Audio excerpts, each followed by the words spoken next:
April 19, 1995, began like any ordinary morning in Oklahoma City, the sun rising gently over the Murrah Federal Building as workers filed in, unaware that beneath a rented Ryder truck parked just outside, 4,800 pounds of homemade explosives were silently ticking toward catastrophe. And at 9:02 a.m., in an instant that would change American history forever, that truck detonated with a force equivalent to over 2 tons of TNT, shattering concrete, ripping open the heart of downtown, and killing 168 people, including 19 children in a daycare center just inside the front entrance.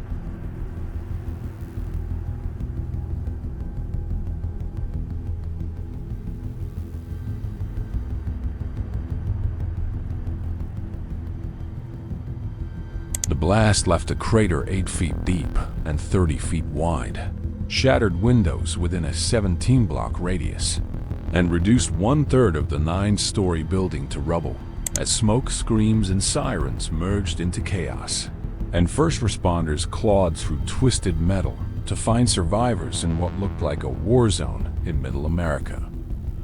One of the most haunting images from that day showed firefighter Chris Fields cradling the limp body of 1-year-old Bailey Almo, a photo that became the face of national grief and earned the Pulitzer Prize, but also ignited a fierce debate over media ethics and the cost of spectacle. Initially, law enforcement suspected foreign terrorists, and panic rippled across the country. But just 90 minutes after the blast, a state trooper pulled over a man named Timothy McVeigh for driving without license plates and unknowingly arrested the very man who had carried out the worst act of domestic terrorism in U.S. history. McVeigh, a decorated Gulf War veteran turned radical anti-government extremist, had planned the attack for months. And he would later tell authorities he chose the Murrah Building because it housed federal agencies, including the A Tariff and DEA, that he blamed for the deadly Waco siege 2 years earlier. Alongside his accomplice, Terry Nichols, McVeigh had stolen explosives materials, stockpiled ammonium nitrate and fuel oil, and built the bomb by hand in Kansas before driving the weaponized truck to Oklahoma City, packing it below the daycare floor and walking away with cold precision.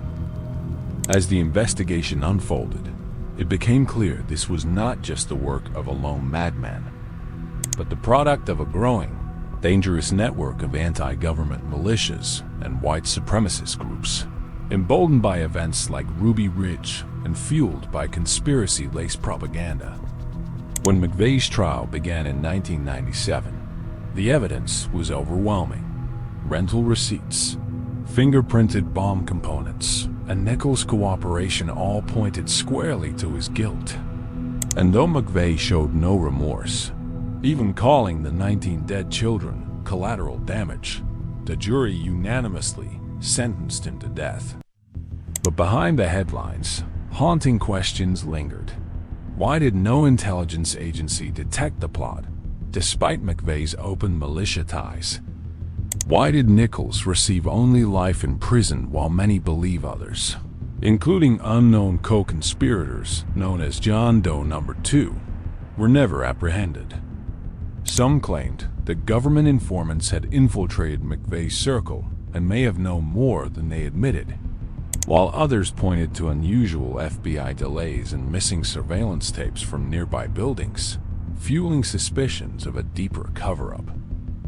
In the years since, declassified documents revealed that both the ATF and FBI had active investigations into right-wing extremist threats at the time, and some whistleblowers claimed warning signs were overlooked or suppressed, perhaps to avoid political fallout after the failures at Waco.